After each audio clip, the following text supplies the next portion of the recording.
యెషయా గ్రంథం 60వ అధ్యాయం. యెషయా గ్రంథం 60వ అధ్యాయం 1 వచనం. యెషయా గ్రంథం 60వ అధ్యాయం 1 వచనం.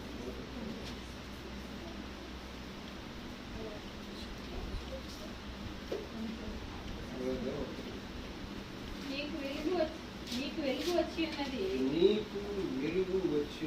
లెమ్ము తేజరిల్లుము. యెహోవా మహిమ నీ మీద ఉదయించెను. చూడుము భూమిని చీకటి కమ్ముచున్నది. కటిక చీకటి జనములను కమ్ముచున్నది. యెహోవా నీ మీద ఉదయించుచున్నాడు. ఆయన మహిమ నీ మీద కనబడుచున్నది. చాలు. Raise, shine, for your light has come, and the glory of the Lord is risen upon you.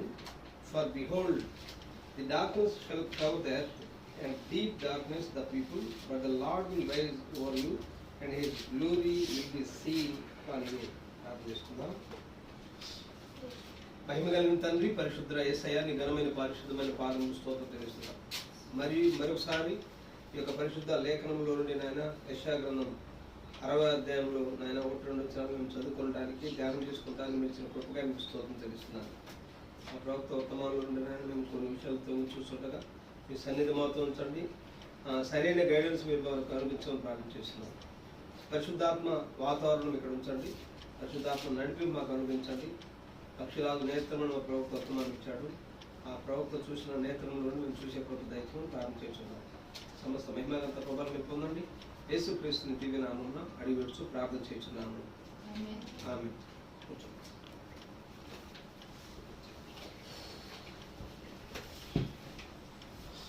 ప్రభువైన యేసుక్రీస్తు నామమునకు మహిమ ఘనత ప్రభావం కలుగుగాక.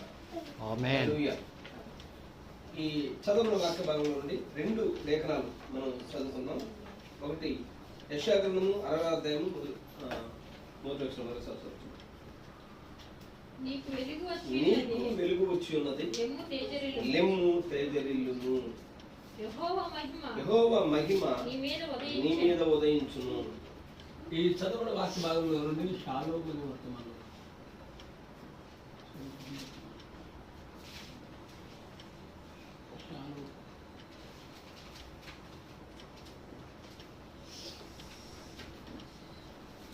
షాలోమ్ అనే వర్తమానం ప్రవర్తించారు. అందులో మనం కొన్ని విషయాలు మనం ధ్యానం చేసుకోవాలి. షాలోమ్ రెండు మెసేజ్ ఇచ్చారు. అందులో మనం ఈ వర్తమానం 61 జనవరి 12వ తారీఖు వర్తమానం ఇచ్చారు. షాలోమ్ అనే వర్తమానం. ఇంకొక లేఖన భాగం కూడా మనం చదువుకుందాం. కీర్తన గ్రంథం 62వ కీర్తన మొదలు వచ్చారు. కీర్తన గ్రంథం 62వ కీర్తన మొదలు వచ్చారు. నా ప్రాణము దేవుని నమ్ముకొని మౌనముగా ఉంది. ఆయన వలన నాకు రక్షణ కలుగును. ఆయనే నా ఆశ్రయ దుర్గము, ఆయనే నా రక్షణకర్త. ఎత్తైన నా కోట ఆయనే, నేను అంతగా కదిలింపబడను. ఎన్నాళ్ళు మీరు ఒకని పైబడుదురు, ఒరుగుచున్న గోడను పడబోవు కంచెను ఒకడు పడద్రోయినట్లు మీరందరూ ఎన్నాళ్ళు ఒకని పడద్రోయి చూచుదురు. అతని ఔన్నత్యము నుండి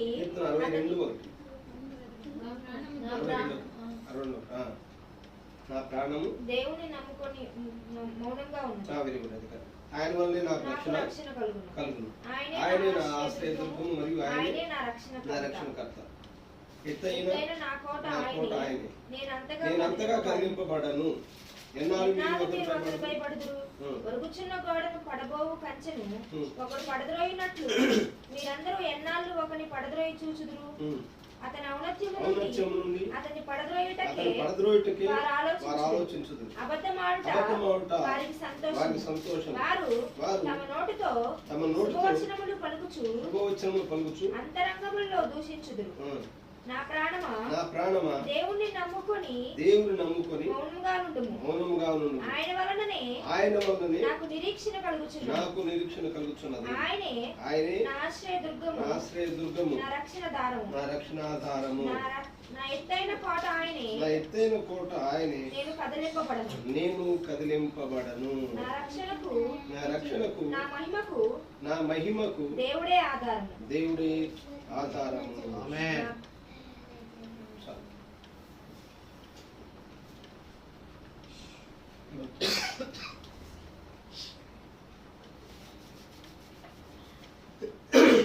ఈ చదువుల వాక్య భాగంలో నుండి షాలోమ్ అని వర్తమానం సమీపిస్తా ఉన్నాం.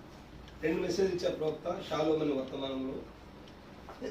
అందులో నుండి 2 వాక్యాలు మనం చదువుకున్నాం. యెషయా గ్రంథం 60వ అధ్యాయం 1-2 వచనాలు, కీర్తన గ్రంథం 62వ కీర్తనలో నుండి కొన్ని వచ్చిన ప్రవక్త మనం చదివి వినిపించారు. అయితే ఈ షాలోమ్ అనే వర్తమానంలో మీరు జాగ్రత్తగా గమనిస్తే 2 మెసేజ్లు నుండి నేను వర్తమానం చెప్తాను. ఒకటి షాలోమ్, రెండోది వెలుగును ప్రసరింపజేయగల ఒక ఆయన ఉన్నాడు అని 2 వర్తమానాలను కలిపి కొన్ని నిమిషాలు మీతో మాట్లాడి రాసిస్తా ఉన్నాను. ఇప్పుడు 61వ యెషయా గ్రంథం 60 మరోసారి చదువుకున్నాం. యెషయా గ్రంథం 60వ అధ్యాయం 1-2 వచనాలు. నీకు వెలుగు వచ్చియున్నది, నీకు కాదు, ఇంగ్లీష్ లో ఏముంటుందంటే your light has come.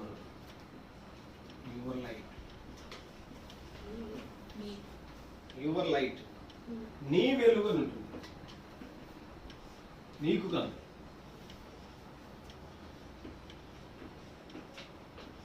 English లో నీకు వెలుగు వచ్చిందని తెలుగులో రాశారు కదా. ఇంగ్లీష్లో ఏముందంటే నీకు నీ వెలుగు వచ్చింది. కొన్ని తర్జుమాలో దై లైట్ హ్యాస్ కమ్ అని ఉంటుంది. ఇక్కడ ఇందులో ఈ తర్జుమాలు క్లియర్గా రాశారు. కింగ్ జేమ్స్ వర్షన్లో స్పష్టంగా రాశారు. బాబు ఏమన్నంటే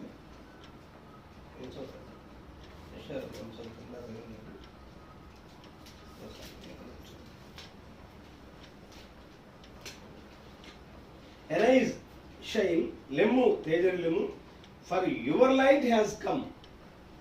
నీ వెలుగు, యువర్ లైట్ అన్నాడు, నీ వెలుగు వచ్చి ఉన్నది అన్నాడు. నీ వెలుగు, నీకు వెలుగు కాదు, నీ వెలుగు వచ్చి ఉన్నది. ఆమేన్, హల్లెలూయా. అంటే ఆల్రెడీ దేవుడు నీలోనే ఒక వెలుగును పెట్టి ఉన్నాడు. ఇప్పుడు మనం ఎక్స్రే తీసుకోవడానికి హాస్పిటల్కి వెళ్తాం. డాక్టర్ గారు ఎక్స్రే తీస్తూ ఉంటారు.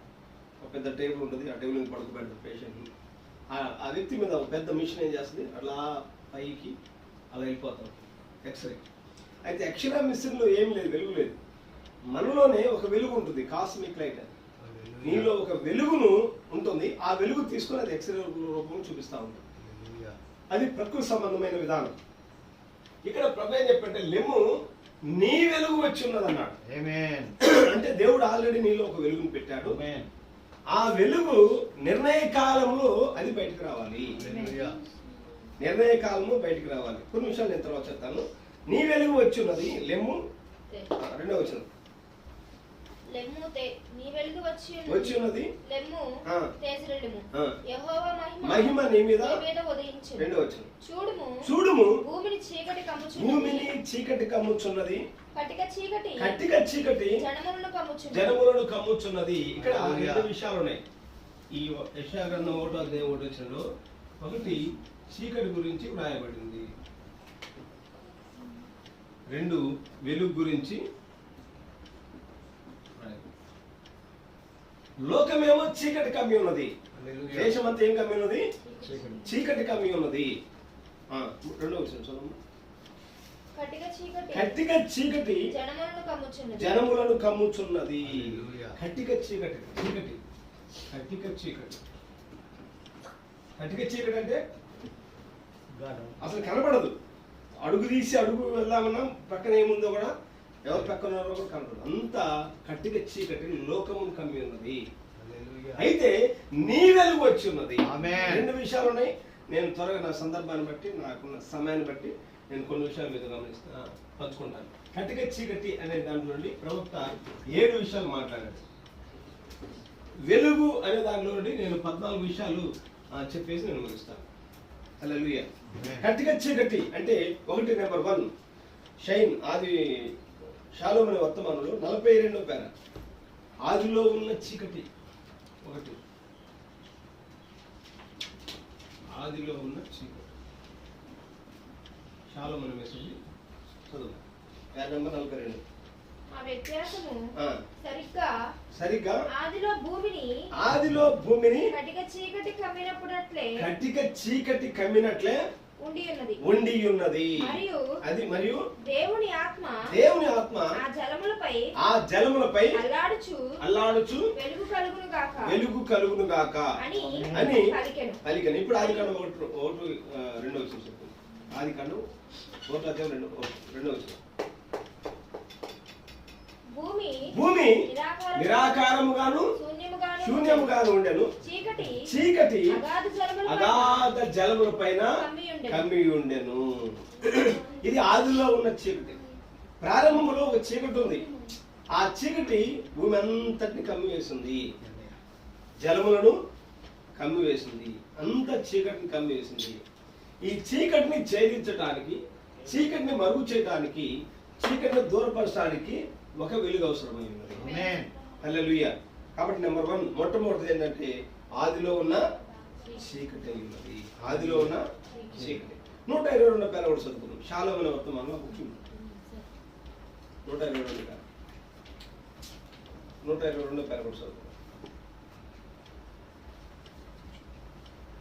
122 పేర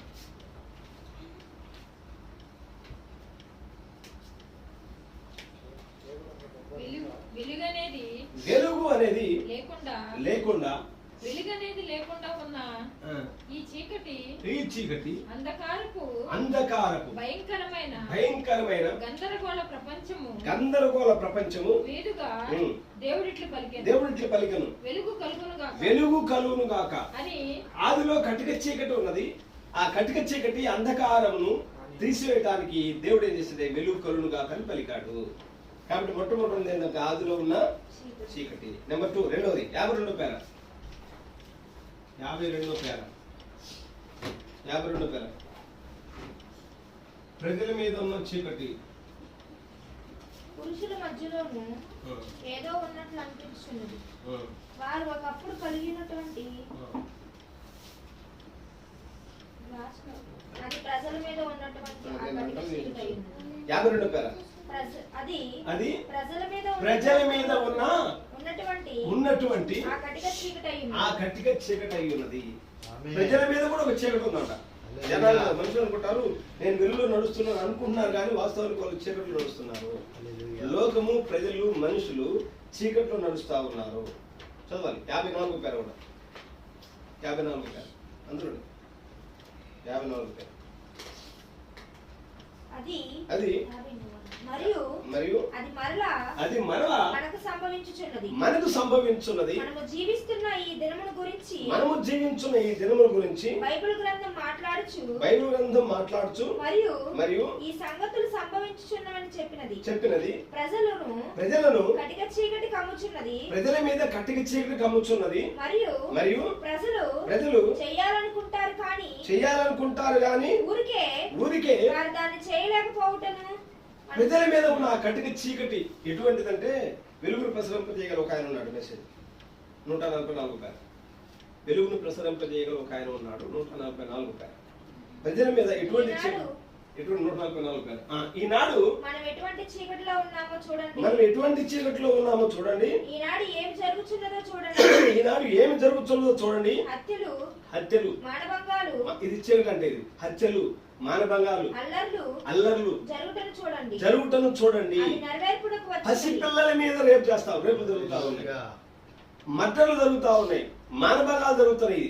ఇది తప్పు, ఇది ఒప్పు విచక్షణ లేకుండా మనిషి ప్రవర్తిస్తా ఉన్నాడు. మొన్న నేను యూట్యూబ్ లో చూసాను. ఒక తల్లి తన చిన్న బిడ్డను దాదాపు 100 ముక్కలు చేసింది. కత్తి తీసుకొని 100 ముక్కలు చేసి నరికేసింది. ఇంకొక ఆమె ఒక భర్త తన భార్యను ముక్కలు నరికి ఫ్రిడ్జ్ లో పెట్టాడు. మనిషిలా అనుకుంటున్నారు కానీ మానవ మృగం, మనిషి రూపంలో ఉన్న మానవ మృగం. ప్రవక్త అన్నాడు కదా, మనిషిలో దేవుని ఆత్మ లేకపోతే హీఈస్ లోయర్ దెన్ బీస్ట్ అంటారు. అంటే మృగం కంటే హీనుడు మనిషి. ఎలా ప్రవర్తిస్తున్నాడో అర్థం కాని పరిస్థితి. ఏది తప్పు ఏది ఒప్పు వివేచన లేకుండా ప్రవర్తిస్తున్నాడు. ప్రజల మీద ఆ కటిక చీకటి ఉన్నది. కాబట్టి ఇప్పుడు వచ్చిన చదువున్నారు సార్ 44. ఈనాడు ఏం జరుగుతున్నది? హత్యలు, మానభంగాలు, అల్లర్లు జరుగుటను చూడండి. అది నెరవేర్పునకు వచ్చినది. పోయినసారి బిల్లీ గ్రహం తన కుటుంబంలో కూటమిలో ఇట్లా చెప్పెను, నేను నమ్ముచున్నాను. ఇప్పటి నుండి 10 సంవత్సరాల్లో కాలిఫోర్నియాలోని ప్రతి పౌరుడు తను తాను కాపాడుకున్నటకు తుపాకీని వెంట పెట్టుకోవలసి ఉంటుంది. అది బిల్లీ గ్రహం గారు చెప్పారు. ఇక నుంచి 10 సంవత్సరాలు దాటితే ప్రజల పరిస్థితి ఎలా ఉందంటే రోడ్డు మీదకి రావాలంటే తుపాకీ పట్టుకొని రావాలి అన్నారు. నిజంగా ఈనాడు అమెరికాలో తుపాకీ ప్రతి ఒక్క దగ్గర గన్ ఉంటుంది. ప్రజలు సెక్యూరిటీ లేని దినాల్లో జీవిస్తా ఉన్నారు. కట్టిగా చీకటి అర్థం ఏంటంటే సెక్యూరిటీ లేని దినాల్లో జీవిస్తా ఉన్నారు.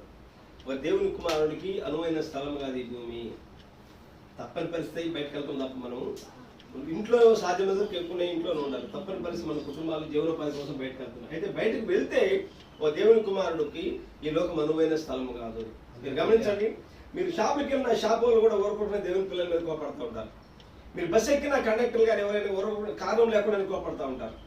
దేవుని పిల్లల మీద ఆ విధంగా జరుగుతూ ఉంటుంది. దయ్యము దేవుని పిల్లల మీద అలా జరుగుతుంది. కారణం ఏంటంటే లోకమంతా చీకటితో ఉన్నది. ఇంకా కంటిన్యూ చదువు. మీరు సరిపడా చట్టమును అమలుపరచలేదు. అది లోకమంతా చీకటితో ఉంది, కటిక చీకటిలో ఉంది. అంటే ఏం చేస్తున్నా అర్థం కావట్లేదు, ఎలా ప్రవర్తిస్తున్నారు అర్థం కావట్లేదు. కుటుంబాలు విచ్ఛిన్నమైపోతా ఉన్నాయి, చిన్నాభిన్నమైపోతుంది. కారణం ఏంటంటే ప్రజల మీద ఉన్న చీకటి, కటిక చీకటి ప్రజల మీద. ఇందులో ప్రవక్తంగా కొన్ని విషయాలు వివరించాడు. అయితే ప్రజలు లోకము అందులో స్త్రీలు ఎలా ప్రవర్తిస్తున్నాడో చెప్పుకుంటూ వచ్చారు. స్త్రీలు 49 చెప్పారు. ఇందులో స్త్రీలు 49 చెప్పారు. శాలం వర్తమానం 49 చెప్పారు. మీరు శాలం చూడండి. ఏదో కించపరచాలని కాదు కానీ మన సహోదరులతో వారు ధరించే ఆ దుస్తుల గురించి మరియు జుట్టు కత్తిరించుకొనుట గురించి మరియు అటువంటి చిన్న విషయముల గురించి నేను వారితో మాట్లాడినప్పుడు అది మరియు పురుషులు స్త్రీలు మీరు లోకంలో ఒకసారి గమనిస్తే వాళ్ళు వేసుకునే వస్త్రధారణ వెగటు పుట్టిస్తా ఉంటుంది. చిన్న పిల్లల దగ్గర నుంచి పెద్దవాళ్ళ వరకు ముసలి వరకు వాళ్ళ స్థానాన్ని తప్పారు. వాళ్ళ అవయవాలు వాళ్ళ భయంకరమైన పరిస్థితి. వాళ్ళు వేసుకునే వస్త్రధారణ అందరికి తెలుసు అది తప్పు అని. కానీ వాళ్ళు అలా ప్రవర్తిస్తున్న కారణం ఏంటంటే వాళ్ళ మీద ఉన్న చీకటి ప్రభావం జుట్టు ఏం చేస్తారు? స్త్రీ తల వెంట్రుకలు పెంచుకోవాలి. కానీ వాళ్ళు ఏం చేస్తారంటే వెనకాల వెంట్రుకలు అన్ని ముందుకు లాగి స్టైల్ కత్తిరిస్తూ ఉంటారు. మోడర్న్ ఫ్యాషన్ అది. వెంట్రుకలన్నీ కళ్ళ ముందు కనపడాలి, ఇటుపక్క కళ్ళ మీద కనపడాలి. వాళ్ళ స్థానం నుంచి వాళ్ళు తొలగిపోయారు. బైబిల్లో ఒక స్త్రీ ఉన్నది. యేసు ప్రభు పాదం దగ్గరకు వచ్చి ఆమె తల వెంట్రుకలతో ఆయన పాదములు తల వెంట్రుకల పాదం చూసినట్టు అర్థం ఏంటి? స్త్రీకి తల వెంట్రుకలు పెంచుకుంటుంది ఆమె ఘనము. ఈమె తల వెంట్రుకలతో ఆయన పాదం చూసినట్టు అర్థం ఏంటంటే ఆమెకున్న ఘనమంతా ఆయన పాదం పెట్టింది. హల్లెలూయా. కాబట్టి స్త్రీల మీద కటిక చీకటి ఉన్నది కాబట్టి వాళ్ళు ఎలా ప్రవర్తిస్తున్నారో అర్థం కాని పరిస్థితి. పాతకాలంలో స్త్రీలు వంటగదిలో ఉంటారు కదా. అయితే వంటగదిలో ఉండాల్సిన స్త్రీలు ఇప్పుడు ఏం చేస్తారు? రోడ్డు మీదకి వచ్చారు. బయట ఉన్న పురుషులు పెద్ద పెద్ద హోటల్ రెస్టారెంట్లో ఆ వంటగదిలో వంట మాస్టర్లు ఎవరు? పురుషులే. అంటే ఒకరి స్థానాన్ని ఒకరు మార్చుకున్నారు. చేంజ్ అయిపోతుంది. ప్రజల మీద ఉన్న చీకటి ఆ విధంగా స్త్రీలు అలా ప్రవర్తిస్తా ఉన్నారు. ఇక పురుషుల గురించి చెప్పారు 49 చెప్పారు. అందులో చదవాలి. పురుషులు వారి సిద్ధాంతములలో వారెట్లు కొనసాగుదురు మరియు ఆ సిద్ధాంతములు మరియు ఆ కార్యమును అనుసరించి వారు సేవ చేస్తారు. మరియు వారు మంచివారే వారు చక్కని ప్రజలై ఉన్నారు. అయినప్పటికీ ఈనాడు పురుషులను మీరు గమనించండి. ఆ యథార్థతను మీరు పురుషుల్లో కనుగొనలేరు. స్త్రీలలో కూడా మీరు దాన్ని కనుగొనలేరు. ఇప్పుడు నేను మాట్లాడబోతున్నది అది కాదు. నేను దీన్ని ఆధారం చేసుకుంటా గల కారణం ఏదనగా షాలోమ్ లోనికి వెళ్ళుటకై ఉన్నది. పురుషులు కూడా వారి స్థానాన్ని తప్పారు. పాతకాలపు ప్రజలైతే కుటుంబంలో ఖచ్చితంగా ప్రతిదీ వారు పంచుకునేవారు ప్రతి విషయం. ఇప్పుడు కేవలం నామకార్థంగా భార్యాభర్తలే కానీ మనుషులు కలుస్తున్నారు కానీ మనుషులు కలవట్లేదు.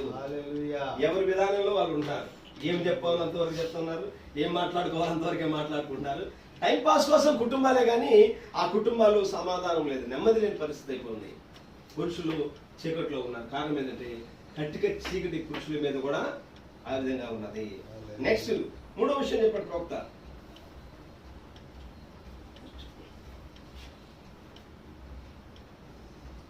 మూడో పాయింట్, నెంబర్ 3, మూడో పాయింట్ 55వ పేర. నేను అమలు చేసిన దగ్గర నుంచి అది యూదా జాతిపై ఉన్నటువంటి ఆ చీకటి లేదా యూదా జాతి మీద చీకటి గురుడితనమై ఉన్నది. ఇదేంటి? యూదా జాతి మీద కూడా చీకటి ఉన్నదంట. యూదా అంటే ఎవరు? యూదులు ఇశ్రాయేలు ఒకే జనాంగము. వాస్తవానికి ఇశ్రాయేలును దేవుడు ఆకాశం కింద ఒక జనాంగం ఎన్నుకున్నాడు. ఆ జనాంగం పేరు ఇశ్రాయేలు అయినారు, వారే యూదులు అయినారు. వారు వాస్తవానికి వాగ్దాన ప్రజలు, దేవుడు ఎన్నుకున్న జనాంగం. వారి గురించి బైబిల్ ఎన్నో ప్రవచనాలు ఉన్నాయి, వాగ్దానాలు ఉన్నాయి. మిమ్మల్ని ముట్టినవాడు నా కనుగొట్టు ముట్టినాడు అన్నాడు. నేను ఇశ్రాయేలు మర్చిపోతే నా కుడి చేయి తన నేర్పును మార్చుగా అన్నాడు. ఆలు తెలుగు ప్రవహించే దేశం, దేవుని కను దృష్టి వారి మీద ఉన్నది. ప్రత్యేకమైన జనాంగం, ఏర్పరచబడిన జనాంగం, వాగ్దాన ప్రజలు. వాగ్దానాలు వారివి, పితరులు వారు, ధర్మశాస్త్రం వారిది, రచనాచారాలు వారి. అటువంటి వాగ్దాన ప్రజల మీద ఒక దినము ఏమైందంటే చీకటి వారి మీద కూడా వచ్చేసి. ఎలా ఉంది వారి మీద చీకటి? 55 పేర చదువు. ఉన్నటువంటి ఆ చీకటి లేదా గుడ్డితనమై ఉన్నది. గుడ్డితనమై ఉన్నది. కావున వారు ఆయన తృణీకరించవలసి ఉన్నది. ఆయనను తృణీకరించటమే వారి మీద ఉన్న చీకటి. యేసుక్రీస్తును తృణీకరించడమే వారి మీద ఉన్న చీకటి. 94 పేర, 94 పేర. అదే షాలోమోను వర్తమానం 94 పేర, 94 పేర. ఆ కటిక చీకటి ఇశ్రాయేలునకు గుడ్డితనము కలుగజేయుట, అన్యజనులకు వెలుగునిచ్చుట కొరకై ఉన్నది. ఇశ్రాయేలు ఎందుకు వాళ్ళు గుడ్డితనంగా చేయబడ్డారంటే అన్ని జనులు మన కోసం వాళ్ళు గుడ్డివారయ్యారు. ఎందుకు మన కోసం గుడ్డివారయ్యారు? చదవాలి, అదే కంటిన్యూ చదవాలి. ఇప్పుడు అన్యజనుల యొక్క గుడ్డితనము ఇశ్రాయేలులకు మరలా అన్యుల గుడ్డితనమైనప్పుడు మరలా తిరిగి దేవుడు ఇశ్రాయేలుకు తిరుగుతున్నాడు. అది సరిగ్గా పగలు మరియు రాత్రి వలె ఉన్నది. ఒకవైపు చీకటి మరోవైపు వెలుగు. ఇప్పుడు వాక్యం చదువుకుందాం. రోమీయులకు రాసిన పత్రిక 11:25. ఎందుకు యూదా జాతి వారి మీద ఉన్న చీకటి అనేది వ్రాయబడిందంటే అర్థం అడగచ్చు. రోమీయులకు రాసిన పత్రిక 11:25.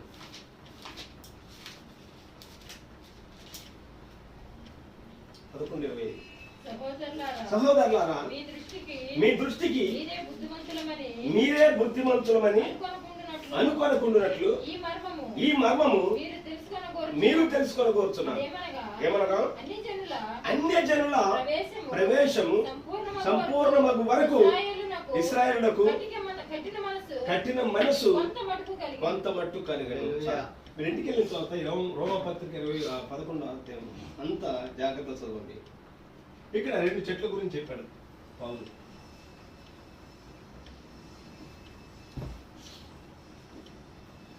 రెండు చెట్ల గురించి ఇక్కడ చెప్పాడు.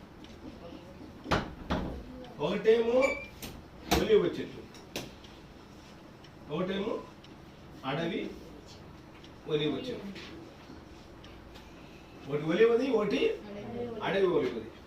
అయితే ఒక దినం ఏమైందంటే ఈ ఒరిజినల్ ఒలివ ఆ చెట్టు కొమ్మలు నరికివేయబడ్డాయి. నరికివేయబడి ఈ స్థానంలో ఈ అడవి ఒలివ కొమ్మలు వచ్చేసి ఇక్కడ అంటుకట్టబడ్డాయి. కాబట్టి ఈ చెట్టుకున్న ఈ కొమ్మలు ఏ కొమ్మలు? అడవి ఒలివ కొమ్మలు. విత్తనమేమో ఒలివ చెట్టు, కొమ్మలేమో అడవి ఒలివ కొమ్మ. ఒలివ చెట్టు అంటే యూదులు, అడవి ఒలివ కొమ్మ అంటే అన్యులు. Very good. అంటే దేవుడు యేసుక్రీస్తు భూమి మీదకి వచ్చినప్పుడు 3.5 సంవత్సరము యూదుల మధ్యలో సేవ చేశాడు. వారు ఏం చేశారు? వారి రక్తం మీద, మా మీద, మా పిల్లల మీద ఉండుగా కానీ తమ శపించుకున్నారు. ఆయన్ను సిలువ వేశారు, ఆయన త్రోసి వేశారు. యోహాను సువార్త 1:11. యోహాను సువార్త 1:11. 11. ఆయన తన స్వకీయుల యొద్దకు వచ్చెను. ఆయన స్వకీయులు ఆయన అంగీకరించను. స్వకీయులు ఎవరు? యూదులు, ఇశ్రాయేలు. నా సొంత ప్రజలు నన్ను చేర్చుకుంటారని వచ్చాడు. ఆయన వారి దగ్గరికి వచ్చాడు. ప్రపంచంలో 3 జాతులు నేను చెప్పుకున్నాను కదా, యూదులు, అన్యులు, సమరయులు. ఆయన మొట్టమొదటి యూదుల దగ్గరికి వచ్చాడు. యూదుల మధ్యలోనే ఆయన పరిచయం చేశాడు. నా సొంత ప్రజలు నాకు ఆకలి తీర్చారు అనుకున్నాడు. వచ్చాడు. ఆయన చెట్టు దగ్గరికి వెళ్ళాడు. ఆకలి ఎక్కడికి వెళ్ళాడు? చెట్టు దగ్గరికి వెళ్ళాడు. అయితే ఆ చెట్టు అందరూ చెట్టుది, ఆకులు తప్ప మరి ఏమీ లేవు. అంటే సొంత ప్రజలు ఏం చేశారంటే దాన్ని త్రోసివేశారు. త్రోసివేట కారణం ఆ చెట్టుకున్న కొమ్మలు నరికివేయబడ్డాయి. వాళ్ళకున్న ఆ కృప తొలగించబడి ఈ అన్య జనాంగంలో దేవుడు ఈ 2000 సంవత్సరాలు దేవుడు అన్యులకు ఇచ్చాడు. అన్యులు ఏమయ్యారంటే ఇప్పుడు ఈ ఒరిజినల్ ఒలివ్ చెట్టుకు అంటు కట్టబడ్డారు. ఆమేన్. అంటే ఇప్పుడు ఈ స్థానం ఎవరికి వచ్చింది? అన్యులకు వచ్చింది. యూదుల మధ్యలో, యూదుల స్థానంలో ఈ 2000 సంవత్సరాలు దేవుడు ఎవరికి ఇచ్చాడు? ఈ కృప అన్యుల మధ్యకి ఇచ్చాడు. అందుకని దాన్ని ఇక్కడ రాస్తున్నాడు. 11:25 రోమా 11:25 విన్నా చదువుతున్నాడు. రోమా 11:25 సహోదరులారా, ఇశ్రాయేలుతో మాట్లాడుతున్నాడు ఆయన. మీ దృష్టికి మీరే బుద్ధిమంతులని అనుకోనకుండానట్లు ఈ మర్మము మీరు తెలుసుకోగలుగుతున్నాను. అదేమనగా ఈ అన్య జనుల ప్రవేశము సంపూర్ణంగా అవ్వాలి. అంటే అన్ని జనులకు దేవుడు ఇచ్చిన టైము ఈ 2000 సంవత్సరాలు. ఈ 2000 సంవత్సరాలు 7 సంఘ కాలాలు ఇవ్వబడ్డాయి. Ephesus, Smyrna, Pergamum, Thyatira, Sardis, Philadelphia, Laodicea. 7 సంఘాలు దేవుడు అన్ని జనులకు ఇచ్చాడు. 7 సంఘాలు సంపూర్ణం అవటమే అన్ని జనుల కాలం పూర్తి అవటమై ఉన్నది. 8 నెలల కాలం పూర్తయిన తర్వాత అప్పటి వరకు ఇశ్రాయేలు కఠిన మనసు కొంతమట్టు కలిగింది. అందుకని యూదుల మీద చీకటి ఉంది, యూదా జాతి మీద చీకటి ఉంది. కారణం ఏంటంటే వాళ్ళ సొంత దేవుడే, వాళ్ళ సొంత ప్రవక్త ప్రవచించిన గొప్ప దేవుడే వారి మధ్యకు వచ్చినప్పుడు వారు ఆయన సులువుగా అప్పగించారు. వారు ఆయన త్రోసివేశారు. కారణం ఏంటంటే వారు ఎక్కడున్నారంటే చీకట్లో ఉన్నారు. చీకట్లో ఉన్నారు కాబట్టి వాళ్ళ సొంత ప్రభువుని వారు సులువుగా అప్పగించారు. అందుకని యేసు ప్రభు ఆయన వాళ్ళ పరిస్థితి చూసి ఆయన ప్రార్థన చేశారు. తండ్రి, వీరేం చేస్తున్నారు? వీరిని క్షమించుకున్నారు. ఎందుకంటే వాళ్ళు గుడ్డితనంలో ఉన్నారు. వాళ్ళు ఏం చేస్తారో మనకు అర్థం కావటం లేదు. అందుకని శిలువలోనే ఆయన క్షమాపణ పత్రాన్ని విడుదల చేశారు. హల్లెలూయా. కాబట్టి యూదా జాతి మీద ఉన్న చీకటి. 3. నెక్స్ట్ 4వ విషయం.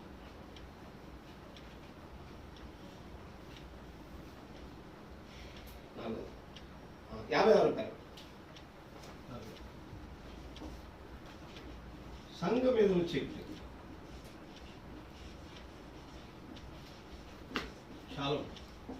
షాలోముల వర్తమానం. సంఘం మీద ఉన్న చీకటి.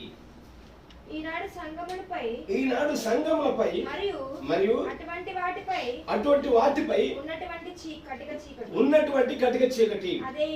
అది సంఘాలకు ఉన్నాయి. మాకు విశ్లేషిత రాలని ప్రజలు మా దగ్గరికి వస్తున్నారండి. మా దగ్గరికి కార్లు వేసుకునే వాళ్ళే, కార్లు వేసుకొని వచ్చే వాళ్ళే కానీ కార్లు నడుపుకొని వచ్చే వాళ్ళు లేరండి. మా దగ్గరికి పెద్ద పెద్ద ఇంటర్నేషనల్ స్పీకర్లు వస్తారు. మా చర్చి సంఘము సెంచరీలు చేసుకుంటున్నారు.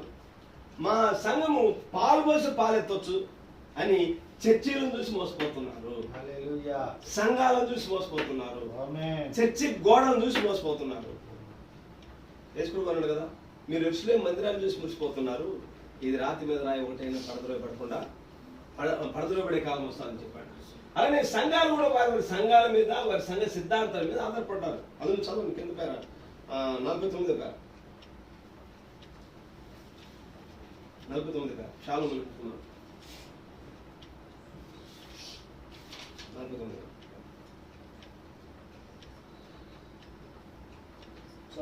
చూడండి, ఏదో కించపరచాలని కాదు కానీ మన సహోదరులతో వారు ధరించే ఆ దుస్తుల గురించి మరియు జుట్టు కత్తిరించుకోవడం గురించి మరియు అటువంటి చిన్న విషయముల గురించి 72.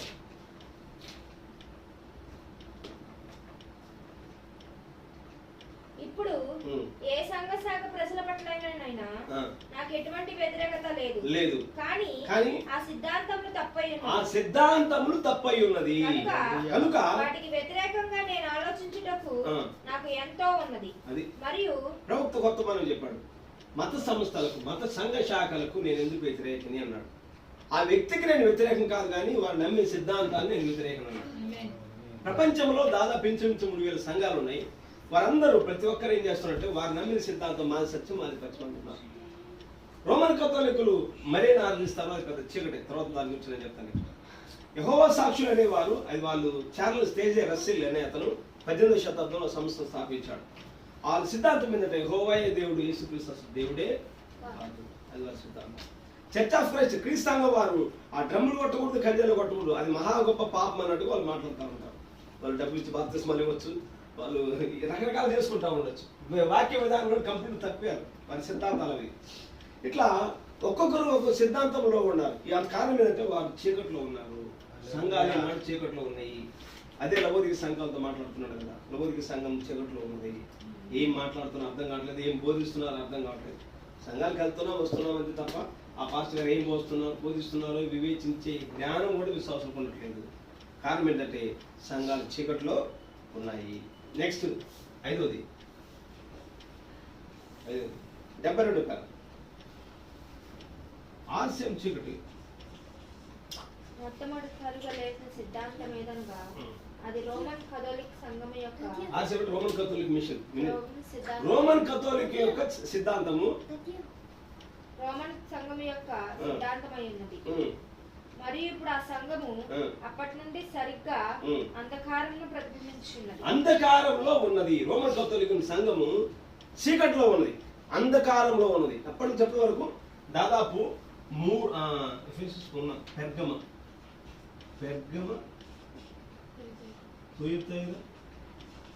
ఇంకా సార్డిస్, ఈ 3 సంఘాలలో ఆమె చీకటిగా ఉంది. పెర్గమ అంటే అర్థం ఏంటి? చాలా చెప్తాను. పెండ్లి. పెర్గమ అంటే అర్థం ఏంటి? పెండ్లి. తుయితర్ అంటే స్త్రీ పెత్తనం, స్త్రీ పెత్తనం తుయితర్. సార్డిస్ అంటే మరణం. ఈ 3 సంఘాలలో రోమన్ కథోలిక్ చీకటి పరిపాలన కొనసాగింది.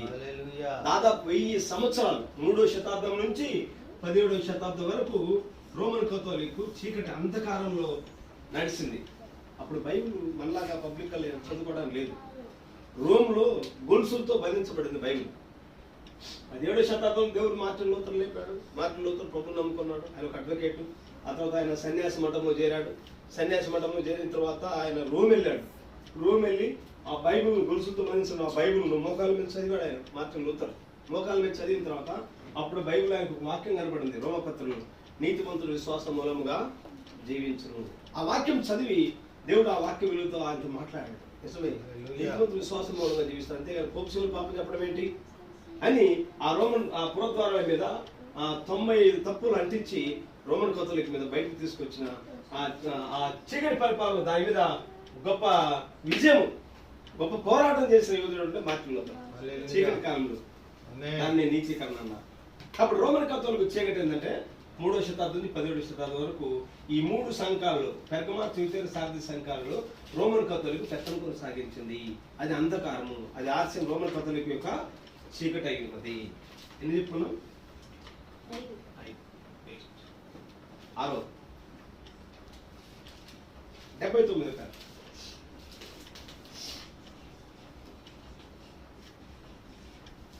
చంద్రుడు నల్లబొట్ట. 79.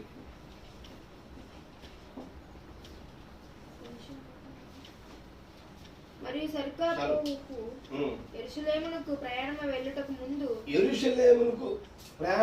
ముందు ఆయన ప్రయాణం అవడానికి కేవలం కొద్ది నిమిషముల ముందు ఆకాశంలో చంద్రుడు పూర్తిగా నల్లబడ్డం అనేది ఆశ్చర్యంగా ఉంది కదా. క్రీస్తు విరోధి ఎవరు బైబిల్ ప్రకారం? Who is anti Christ, from where he comes. క్రీస్తు విరోధి ఎవడు, వాడు ఎక్కడ నుండి రావాలి అంటే బైబిల్ ప్రకారం పోపు స్థానంలో ఎవడు ఉంటాడు, వాడే క్రీస్తు విరోధి. అది పక్క. అయితే ఆ పోపు ఒకసారి రోమ్ తన సింహాసనం విడిచి రోమ్లో మొట్టమొదట యెరూషలేము ప్రయాణం చేశాడు. యెరూషలేము పోపు ప్రయాణం చేసి యెరూషలేములో అడుగు పెట్టినప్పుడు ఆకాశంలో చంద్రుడు నల్లబడ్డాడు. కంప్లీట్ గా పూర్తిగా చంద్రుడు నల్లబడ్డాడు. మరి చంద్రుడు దేని సాదృశ్యం? సంఘానికి సాదృశ్యం. ప్రకటన 12వ అధ్యాయం కొన్నిసార్లు చెప్పుకున్నాం. ప్రకటన 12వ అధ్యాయంలో సూర్యుని ధరించుకున్న స్త్రీ ఉన్నది. ఆ పాదం కింద ఏమున్నది? చంద్రుడు ఉన్నాడు, ఆ పాదం కింద చంద్రుడు ఉన్నాడు. చంద్రుడు అంటే అర్థం ఏంటంటే ప్రవక్త అన్నాడు యూదా సంఘమై ఉన్నది అంటే ధర్మశాస్త్రం ఆ పాదం మీద పెట్టుకుంది, పాదం కింద ఉన్నది, ధర్మశాస్త్రం మీద నిలబడింది.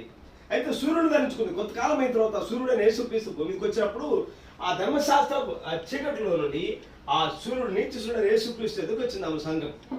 హల్లెలూయా. కాబట్టి చంద్రుడు అంటే సంఘము పూర్తిగా నిలబడింది. ఆకాశంలో చంద్రుడు నిజంగా నిలబడ్డాడు. పోపు యెరూషలేములో తన అడుగు పెట్టాడు. అప్పుడు ప్రవక్త బ్రహ్మ గారు తన సంఘంలో 7 సంఘాల గురించి ఆయన బోధిస్తా ఉన్నాడు. 7 సంఘాల గురించి బోధిస్తా ఉన్నప్పుడు కంప్లీట్ గా ఇక్కడ లవోదిక సంఘాలు పూర్తిగా చీకటమయమైంది. అక్షరాల ప్రతిదీ నెరవేరు జరుగుతూనే ఉన్నది. చంద్రుని మీద ఉన్న చీకటి 81 అదేమనగా అది సంఘమై ఉన్నది. చంద్రుడు సంఘమై ఉండెను అనగా సంఘమును సూచించున్నది. చంద్రుడు చీకటపడ్డాట అర్థమైన చంద్రుడు దేని సాదృశ్యము? సంఘమై ఉన్నాడు. మరియు సంఘము ఎదుటి నుండి అనగా చంద్రుని లోకము యొక్క నీడ దాటి వెళ్తుంది. మరియు బైబిల్ యొక్క వెలుగంతటిని అంధకారము చేయుటకు లౌకికవాదం యొక్క ఛాయ 67 ఇప్పుడు కొన్ని నెలల క్రితం ఆలయంలో జరిగిన వరుస కూటముల్లో 7 సంఘకాలములను నేను బోధించాను. బహుశా మీరంతా వారిని విని ఉంటారు. మరియు ఆ 7 సంఘకాలములు నేను ఆ నల్లబోర్డు పైన గీడ ముగించగానే ఆ వెలుగు ఏ విధంగా లోపలికి వచ్చి మరియు ఏ విధంగా బయటకు వెళ్ళింది కదా. బోర్డు మీద బ్లాక్ బోర్డు మీద ప్రవక్త 7 సంఘాల గురించి బోధిస్తున్నప్పుడు ఆకాశంలో చంద్రుడు నిలబడ్డాడు. పోపు ప్రక్క ఋషులలో కాలు పెట్టాడు. సంఘము బోర్డులో ఆ 7 సంఘాల గురించి మాట్లాడుతుంటే 7 సంఘాలు మొత్తం చీకటమైపోయింది. రెండే గారు వాస్తవానికి 7 సంఘాలు ఏదో డేట్ చేసి ఆయన రాస్తా ఉన్నాడు. కానీ ఒక చేతి వ్రాత, గోడ మీద చేతి వ్రాత లాగా ఒక అగ్నిస్తంభం వేలు వచ్చి వందలాది మంది చూస్తుండగా ఆయన రాసిన తప్పులు సరిచేసి అగ్నిస్తంభం వేలు టేబుల్ మీద రాసిపోయింది, బ్లాక్ బోర్డు మీద రాసిపోయింది. హల్లెలూయా. కాబట్టి చంద్రుడు నిలబడుట. 7వది 86 పేరు.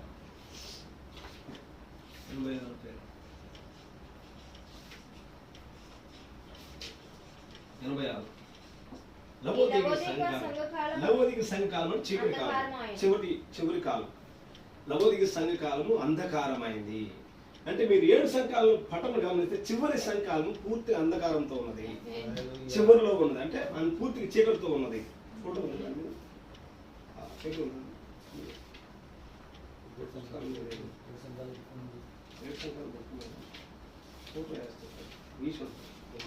అట్లా లాస్ట్ పేజీలో లవోదిక సంఘకాలం ఒకసారి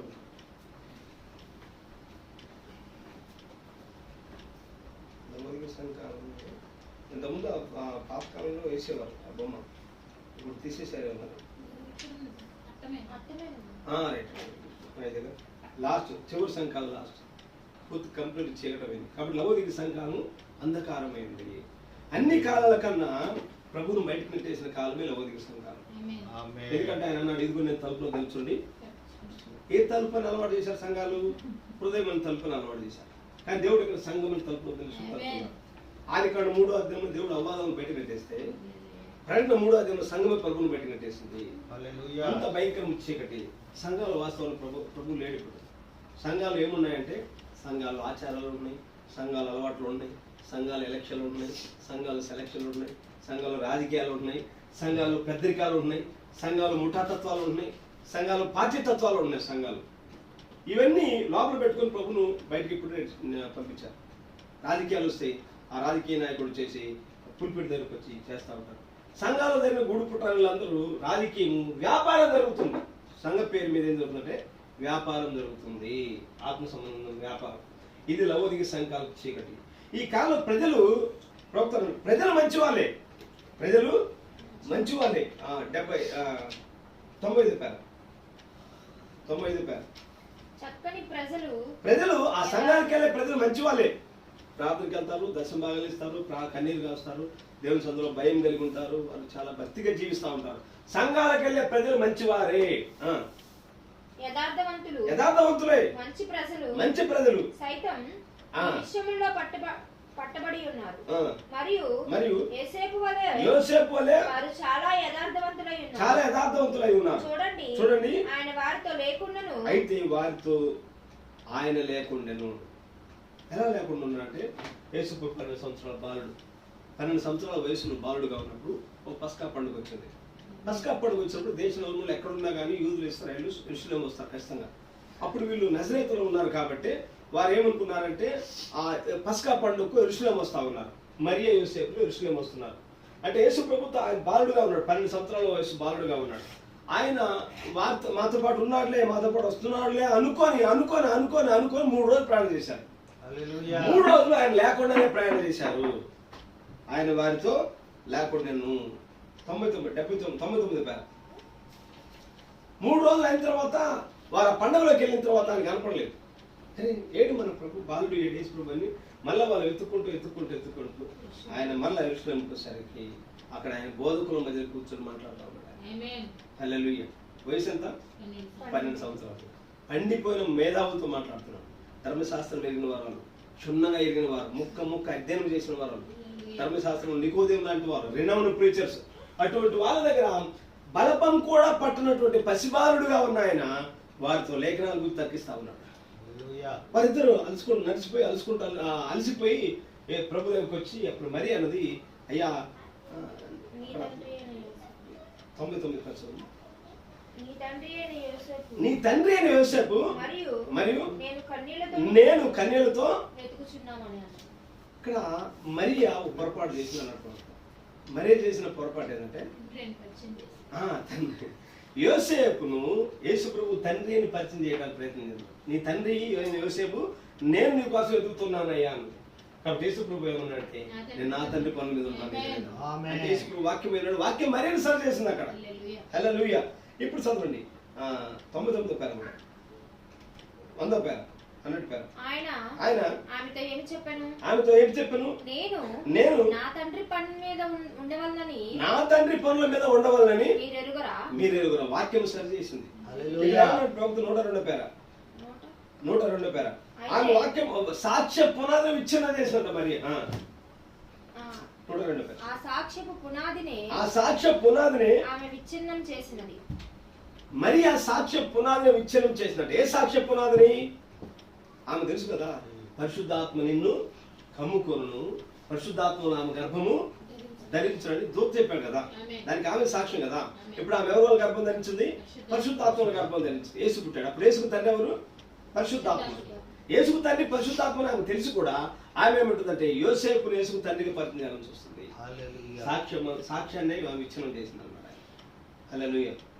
ఆయన 107 పేర, 107 పేర. మరియు ఆ సిలువ వద్ద ఆయన మరణించుచుండగా ఆయన యవ్వన శిష్యుడైన యోహానుతో చెప్పాడు, ఆయన మరియ కుమారుడు కాడు. ఆయన మరియ కుమారుడు కాడు. ఆయన ఆమె కుమారుడు కాదు. ఆయన దేవుని కుమారుడై ఉన్నాడు. అమ్మ అని రాసి పెట్టారు కానీ తెలుగు బైబిల్లో, ఇంగ్లీష్ లో ఉమెన్ అని ఉంటుంది, స్త్రీ అన్నాడు. అంటే దేవుడు భూమికి రావడానికి మరియ గర్భము దేవుడు సాధనంగా వాడుకున్నాడు. ఇప్పుడు ఆయన ఒకసారి సముద్రం దాకా వెళ్లాల్సి వచ్చింది. సముద్రం దాకా అవతల గట్టుకు వెళ్ళాలి, గెరాసిన్ ప్రాంతంకి వెళ్ళాలి. కాబట్టి ఆయనకు ఒక చిన్న దోణ అవసరమైనది. ఓ దోణ అతికి తీసుకున్నాడు ఆయన. ఆ దోణలో గుండా అవతలకి వెళ్ళాడు. దోణ గొప్పతనం కాదు, ఆయన దోణ ఎన్నుకున్నాడు, దోణ కూడా ప్రయాణం చేసుకుంటూ వచ్చాడు. అలాగే దేవుడు ఆత్మ, అతీతమైన వ్యక్తి, ఆత్మస్వరూపమైన దేవుడు మానవునిగా భూమికి రావడానికి ఆయనకు ఒక గర్భం అవసరమై ఉన్నది. కాబట్టి మరీ ఎన్నుకున్నాడు. మరీ గర్భంలో దేవుడే అండమును కణమును సృజించాడు. మరీ గర్భంలో దేవుడే అండము ఉండాలి. స్త్రీలో అండము, పురుషుల యొక్క కణము వచ్చే ఫలీకరణ చెందుతూ ఉంటుంది. అండమును కణమును దేవుడే ఆమె సృజించాడు. అందుకని ఆయన యూదుల రక్తం కాదు, అన్యుల రక్తం కాదు, కానీ ఆయన దేవుడై ఉన్నాడు. అది దైవ కణమై ఉన్నది. హల్లెలూయా. కాబట్టి దేవుడే మరీను వాడుకుని ఆ విధంగా వాడుకుని ఆమె గర్భంలో వచ్చాడు. అంతేగాని ఆయన సర్వ సృష్టికి ఆయన దేవుడు. శిలువలో చనిపోయేటప్పుడు ఆయన శిలువలో కేకేసినప్పుడు మరియను యోసేపుకు అప్పగించాడు. అమ్మ ఇదిగో నీ కుమారుడు. యోసేపు తన జీవితంలో చివరి వరకు మరియను తల్లిగా వాడుకున్నాడు. తల్లిగా ఆమె చూసుకున్నాడు, సొంత తల్లిగా చూసుకున్నాడు ఆయన. కాబట్టి ఇప్పుడు సంఘం కూడా ఆ విధంగానే ఉన్నదన్నాడు. మరియ యేసుప్రభు వాటిలో పెట్టాడు. ఒకసారి అయ్యా బయట నీ సహోదరులు వచ్చారు అన్నది మరి. నీ సహోదరులు వచ్చారంటే మనమైతే పరిగెత్తాం, సార్ మా చుట్టాలు వచ్చారట, మనలో మా బ్రదర్స్ వచ్చారట వెళ్తాం.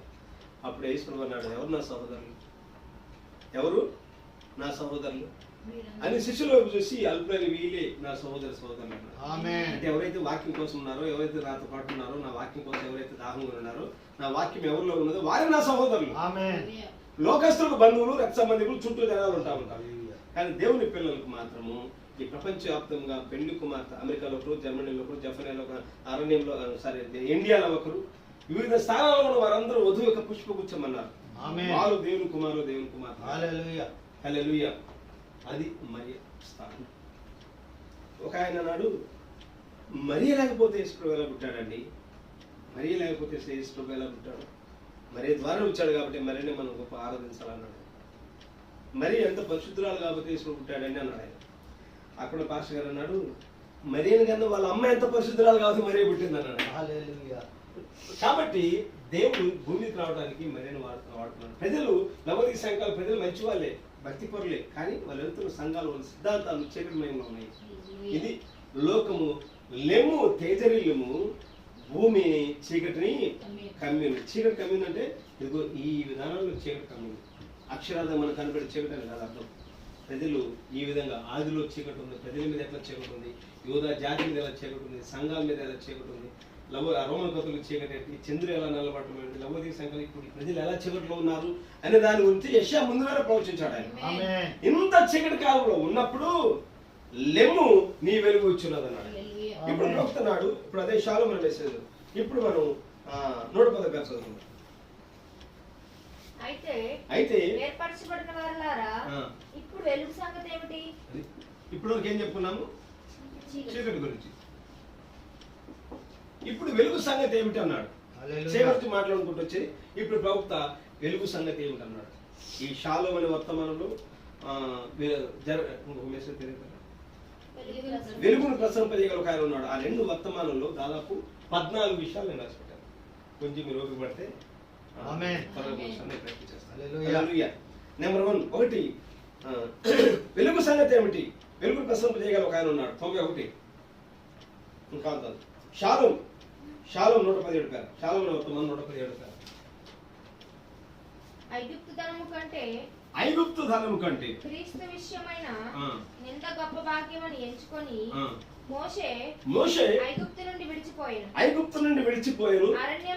అరణ్యంలో వేలాడినటువంటి ఆ గొప్ప వెలుగు ఏదైతే ఉన్నదో అదే వెలుగు సౌలును దమస్కు మార్గమున మోషే 120 సంవత్సరాల వయసు. మోషే 40 సంవత్సరాలు ఏమో అరణ్యంలో గొర్రెలు కాస్తాడు.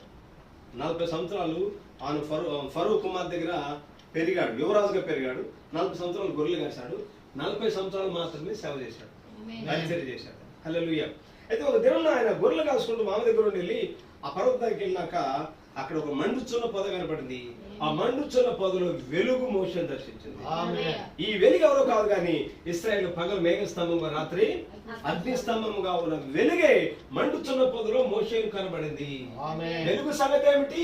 ఆ అగ్నిస్తంభమే, ఆ వెలుగే మోషేకు ప్రత్యక్షమైంది. హల్లెలూయా. వెలుగు సంగతి ఏమిటి? నెక్స్ట్ 118 సౌలు. అదే వెలుగు సౌలును దమస్కు మార్గమున కలుసుకొనెను. గొప్ప వెలుగు అతని ముందు వేలాడెను. అదే వెలుగు. పౌలు సౌలుగా ఉన్నప్పుడు ఆ గమలీయేలు పాదముల దగ్గర ధర్మశాస్త్రం క్షుణ్ణంగా ఎరిగిన వ్యక్తి, యెహోవా సాక్షి, యెహోవా పక్షాన గొప్ప రోషం కలిగిన వ్యక్తి. సాన్నిధ్యం సభ దగ్గర సభ్యత్వం పొందుకొని దేవుని పిల్లలు, క్రైస్తవ సంఘాన్ని అపరిమితంగా హింసించడానికి ఆయన పూనుకున్నాడు. దమస్కులో దేవుని పిల్లలు ఉన్నారనే సంగతి విని అధికార పత్రాలు పొందుకొని తనతో పాటు కొంతమంది సభ్యులు వెంటబెట్టుకొని ఆయన గుర్రాల మీద ప్రయాణం చేస్తా ఉన్నప్పుడు కరెక్ట్ దమస్కు గేట్ దగ్గరికి వెళ్ళాడు. ఆయన దమస్కు గేటు దగ్గరికి వెళ్ళిన తర్వాత అకస్మాత్తుగా వెలుగు ఆయన సంధించింది. ఆ వెలుగు ఆయన కనపడప్పుడు ఆ వెలుగు ఆ గుర్రం నుంచి కింద ఉంటాడు ఆయన. దమస్కు అనగా చక్కగా ఉన్న మార్గం అని అర్థం. ఆ వెలుగు ఏంటో కాదు కానీ ఇశ్రాయేలును వెంబడించిన వెలుగు, మోషేను సంధించిన అదే వెలుగు పౌలును దర్శించింది. కింద పడ్డాడు. ప్రభువా నువ్వు ఎవడు అన్నాడు. అప్పుడు ప్రభు అన్నాడు అదే వెలుగు నుండి. వెలుగు అంటే అగ్ని స్తంభం అని అర్థం, గుర్తుపెట్టుకోండి. వెలుగు అంటే ఈ మన స్తంభాలకు ఉన్న వెలుగు అది అని కాదు. వెలుగు అనగా అగ్ని స్తంభము, గుర్తుపెట్టుకోండి. వెలుగు అంటే ఏంటి? అగ్ని స్తంభం అని అర్థం, గుర్తుపెట్టుకోవాలి. అగ్ని స్తంభము పౌలును దర్శించింది. అప్పుడు అగ్నిస్తంభంలో స్వరం పడింది, సౌలు సౌలు వై డు యూ పర్సెక్యూట్ మీ, నీవు నన్ను ఎలా హింసిస్తున్నావు. అప్పుడు సౌలు అన్నాడు, అసలు నువ్వెవరో ప్రభా, నువ్వెవడో ప్రభా అన్నాడు. అప్పుడు ప్రభు అన్నాడు, నేను నువ్వు హింసిస్తున్నాను అడిగేస్తున్నాడు. పట్టణంలోకి వెళ్ళాడు, అననీయ ప్రార్థన చేశాడు, సౌలు దృష్టి వచ్చింది. అప్పుడు యేసే క్రీస్తుని ప్రకటించడం ప్రారంభించాడు. ఇశ్రాయేలును నడిపించిన అగ్నిస్తంభమే, మోషేను మనుషుల పౌరులు దర్శించిన అగ్నిస్తంభమే సౌలును పౌరులుగా మార్చి అదే వెలుగు అగ్నిస్తంభం సౌలును దర్శించింది. వెలుగును ప్రసరింపజేయగల ఒక ఆయన ఉన్నాడు. వెలుగు సంగతి ఏంటి? ఆ వెలుగే పౌలును దర్శించింది. ఇక్కడ వీళ్ళందరినేమో చీకటి సంధించింది. ఇక్కడ వెలుగు ఆయన సంబంధించిన వారిని కలుసుకున్నది. హల్లెలూయా. మూడోది నెంబర్ 3, 132 పేర. 132 పేర. బాప్తిస్మం ఇచ్చి యోహాను ఆ గడియకి యొక్క వెలుగై ఉన్నాడు. బాప్తిస్మం ఇచ్చి యోహాను ఎవరు? ఆ గడి యొక్క వెలుగైన మనిషిని చూస్తే మనం సహించుకుంటాం. వాస్తవానికి బాప్తిస్మం ఇచ్చి యోహాను 9 సంవత్సరాల వయసులో అరణ్యానికి వెళ్ళాడు. అరణ్యంలో జలోతని వర్గం ద్వారా పెంచబడ్డాడు. మరలా తిరిగి 30 సంవత్సరాల వయసులో సమాధిలోనికి వచ్చాడు. మధ్యలో ఆయన తిండి ఏంటి అంటే అడవి తేనెలు, మిడత, తేనె, ఇవన్నీ. మరి ఆయన వస్త్రాలు ఏంటి? తోలు దట్టి అటువంటి. మీరు 7 ఉత్తరాలు చదివితే ప్రవక్తన్నాడు ఆయన ఎన్నిసార్లు స్నానం చేయాలి, దాదాపు 5 నెలలు 6 నెలలతో ఒకసారి స్నానం చేసేవాడు. సరిగ్గా పళ్ళు కూడా తోముకునేవాడు కాదు. అటువంటి సామాన్య రీతిలో ఉన్నాడు. వాస్తవానికి యోహాను ఎవరంటే యాజకుని కుమారుడు. యోహాను తండ్రి ఎవరు? జకరియా కదా. యాజకుని తర్వాత యాజకుడిగా ఉండవలసిన వ్యక్తి, యాజకుని సగం తర్వాత యాజకుడిగా ఉండవలసిన వ్యక్తి. దేవుడు ఆ యాజక్రమంలో ఉండి ఆ వ్యక్తిని ఎన్నుకోలేదు, కానీ యాజక్రమం కాదు, నువ్వు అరణ్యంలోకి వెళ్ళమన్నాడు. దేవుడు యోహాను అరణ్యంలో ఉన్నప్పుడే యోహాను ఒక సూచన చూపించాడు. నువ్వు సమాజంలోకి వెళ్తావు కదా బాప్తిస్మం ఇచ్చేటప్పుడు, నువ్వు చాలా మంది బాప్తిస్మం ఇచ్చేటప్పుడు ఎవరి మీద అయితే ఆ వెలుగు వస్తుందో, సూచన వస్తుందో ఆయన ఈ మెసేజ్ చూపించమని చెప్పాడు. అందరూ వచ్చి నీళ్ళు బాప్తిస్మం అవుతున్నారు. ప్రభు యేసు కూడా సామాన్యులు వచ్చి నీళ్ళలోకి వచ్చినప్పుడు ఆయన తల మీద స్వరం వచ్చింది, ఈయన నా ప్రియ కుమారుడు, నేను ఆనందించున్నాను స్వరం. అప్పుడు యోహానుకి అర్థమైంది, ఈయనే అరణ్యంలో నాకు ఆ సూచన చూపించాడు కదా, ఆయన ఈయనే. అది కేవలం యోహాను కొరకు మాత్రం అది సూచన, అందరి కొరకు కాదు. ఆ స్వరం యోహాను మాత్రమే విన్నాడు. ఈయన నా ప్రియ కుమారుడు, ఈయన ఆనందించున్నాను స్వరము యోహాను కొరకు మాత్రమే. జ్ఞానులు ఉన్నారు, ఒక నక్షత్రాన్ని వెంబడించుకుంటూ వచ్చారు. ఆ నక్షత్రం కేవలం జ్ఞానులకు మాత్రమే కనబడింది, అందరికి కాదు. లోకస్తు సైంటిస్ట్ ఏమంటే నక్షత్రం, ఒక నక్షత్రం ఆకారం కొన్ని వందల రెట్లు పెద్దది కదా ఈ భూమి కంటే, అంత పెద్ద నక్షత్రం ఎలా వచ్చింది, ఎలా చూసుకుంటూ వెళ్తున్నారని లోకస్తులు విమర్శిస్తూ ఉంటారు. కానీ ప్రవక్త నాడు అది జ్ఞానులకు మాత్రమే, అది అతీతమైన నక్షత్రం, వారికి మాత్రమే కనబడింది అది. బట్ బాప్తిస్మం ఇచ్చే యోహాను వెలుగై ఉన్నాడు, ఆ కాలం వెలుగై ఉన్నాడు. మనమే మనిషిని చూసిన మనిషి అనుకుంటా, కానీ ఆయన ఎవరంటే వెలుగు. యోహాను సువార్త 9వ అధ్యాయం 5వ వచనం. యోహాను సువార్త 9వ అధ్యాయం 5వ వచనం. 9. నేను ఈ లోకంలో ఉన్నప్పుడు లోకమునకు వెలుగునని చెప్పాను. అక్కడ ఒక మాట రాయడం యోహాను గురించి ఏముంటుందంటే, అతడు మండుచు ప్రకాశించున్న దీపమై ఉండెను అన్నట్టు. యోహాను గురించి మండుచు ప్రకాశించున్న దీపమై ఉన్నాడు. యోహాను ఆ కాలం సంబంధించిన వెలుగై ఉన్నాడు. 4వది 131 పేర. షాలోము అనే వర్తమానంలో 131 పేర. ఒకే ఒక విధానం ఏమిటనగా దేవుడు యేసుక్రీస్తు పలుకబడిన దేవుని వాక్యం యొక్క ప్రత్యక్షత అయ్యుండి ఆ గడియ యొక్క వెలుగై ఉన్నట్లే యేసుక్రీస్తే ఆ గడియ యొక్క వెలుగై ఉన్నాడు. హల్లెలూయా. బైబిల్లో the centre theme of the Bible is Jesus Christ. బైబిల్లో ప్రధానమైన కేంద్ర బిందువు ఎవరంటే ప్రభువైన యేసుక్రీస్తు అయి ఉన్నాడు. యేసుక్రీస్తు ఆ గడియ వెలుగై ఉన్నాడు. హల్లెలూయా. అసలు వెలుగు ఎందుకు అవసరము? లోకమంతా అంధకారంతో ఉన్నది కదా. ఈ చీకటిలో ఉన్న వారిని విడుదల కలుగటానికి దేవుడు ఏం చేశాడంటే లెట్ దేర్ బి లైట్ అన్నాడు, వెలుగు కలుగు గాక అన్నాడు. ఎందుకు వెలుగు కలుగు గాక అంటే అప్పటికే విత్తనాలు భూమి కింద పడి ఉన్నాయి, జలముల కింద విత్తనాలు పడి ఉన్నాయి. సూర్యుని యొక్క వెలుగు ఎందుకోసం అంటే విత్తనం భూమిలో నాటపడప్పుడు ఆ విత్తనం మొలకెత్తాలంటే సూర్యుని వెలుగు తాకాలి, బాటమ్ లైఫ్. సూర్యుని యొక్క వెలుగు తాకితే గానీ ఆ విత్తనం మొలకెత్తడం ప్రారంభించదు. ఇక్కడ నిజమైన వెలుగు ఎవరంటే యేసుక్రీస్తు. ఈయన భూమి మీదకి వచ్చినప్పుడు కొంతమంది మనుషుల్లో ఒక విత్తనం ఆల్రెడీ లోపల దాగి ఉన్నది. ఆ కొంతమంది మనుషులు సమరయ స్త్రీ, పాపాత్మైన స్త్రీ, ఉపచారం పట్టమైన స్త్రీ, సుంకర్లు, వేషలు, జాలర్లు, జకై లాంటి వారు యేసుక్రీస్తు భూమి మీదకి వచ్చినప్పుడు వీళ్ళు ఉన్నారు. వీరి లోపల ఏముందంటే ఒక వెలుగు ఆల్రెడీ ఉన్నది. లెమ్ము నీ వెలుగు వచ్చి ఉన్నది అంటే ఆయన వచ్చే లోపు ఆల్రెడీ దేవుడు కొంతమందిలో ఒక వెలుగును పెట్టి ఉన్నాడు. వాళ్ళ వెలుగు వచ్చినప్పుడు, నిజమైన వెలుగు వచ్చి వీళ్ళు తాగినప్పుడు, ఈ వెలుగును సంధించినప్పుడు ఆ విత్తనం మొలకెత్తడం ప్రారంభించింది. హల్లెలూయా. వారి వెలుగు అంటే వాళ్ళ టైం వచ్చినప్పుడు ఈ వెలుగును వారు సంధించినప్పుడు వారు మెస్సీని గుర్తించగలిగారు, వారు గుర్తించగలిగారు. హల్లెలూయా. నెక్స్ట్ 6వది 105వ పేరు 5. అదే వెలుగు వచ్చి ఉన్నది దేని కొరకు? ప్రత్యక్షపరచుట కొరకు. ఈ దినమునకై ఆయన చేసిన వాగ్దానములను ఈ దినమునకై ప్రత్యక్షపరచబడిన వెలుగును బాప్తిస్మము ఒక వెలుగు అయినప్పుడు, యేసుక్రీస్తు ఒక వెలుగు అయినప్పుడు, ఈ కాలం పంపించబడిన ప్రవక్త బ్రహ్మ గారు ఒక వెలుగు. ఆమేన్. హల్లెలూయా. వెలుగై ఉన్నాడు ఆయన. తర్వాత 127వ పేరు 127 సరిగ్గా ఆ వెలుగు అనగా సూర్యుని వెలుగు అక్కడ ప్రకాశించినట్లే అది ఉన్నది. అది దేవుని యొక్క పలుకబడిన మాటే అయి ఉన్నది.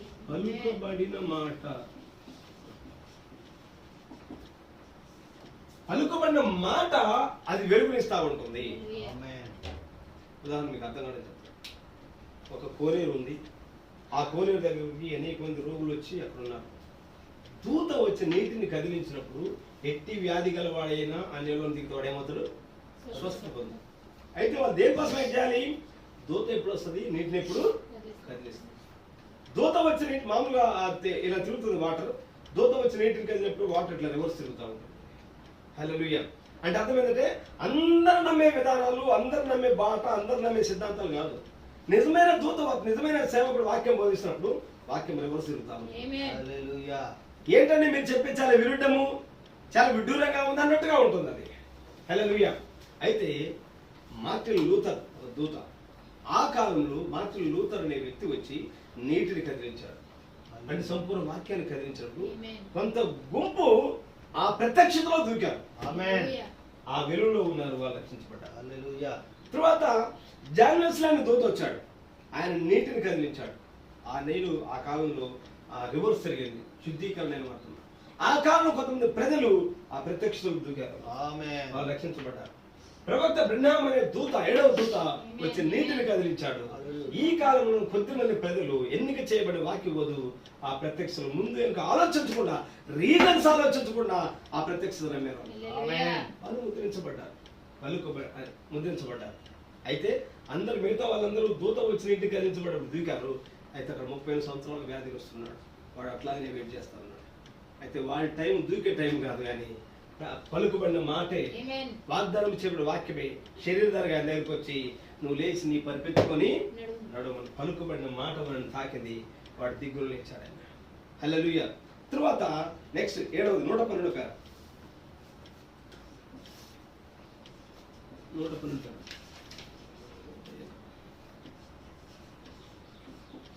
సరిగ్గా పగలు అవడానికి ముందు చీకటి తొలగిపోవటను మనం చూసినప్పుడు ఆ సూర్యుని పరిచయం చేయటకు ఆ ఉదయం నక్షత్రము అక్కడ దూరాన వేలాడుతుంది. రాత్రి పడుకుంటాం, చీకటి అంతా పోతుంది.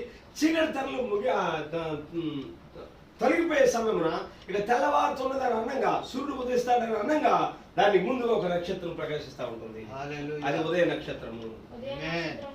దాన్ని పేతురు అన్నాడు, తెల్లవారు వేకు చుక్క మీ హృదయంలో ఉదయించు వరకు అని అన్నాడు. అది చీకటి కదా చూడ వెలుగుచ్చి దీపమై ఉన్నది అన్నాడు. ఈ ఉదయ నక్షత్రం ఏం చేస్తుందంటే ఆ యొక్క సూర్యుని పరిచయం చేస్తూ ఉంటుంది. లేండి ఆ సూర్యుడు రాబోతున్నట్టు పరిచయం చేస్తూ ఉంటుంది. ఉదయ నక్షత్రమే ప్రవక్త వర్తమానమై ఉన్నది. ఆమేన్. హల్లెలూయా. ఇవన్నీ ఏంటంటే వెలుగు వచ్చినప్పుడు జరిగే కార్యాలు ఇవి.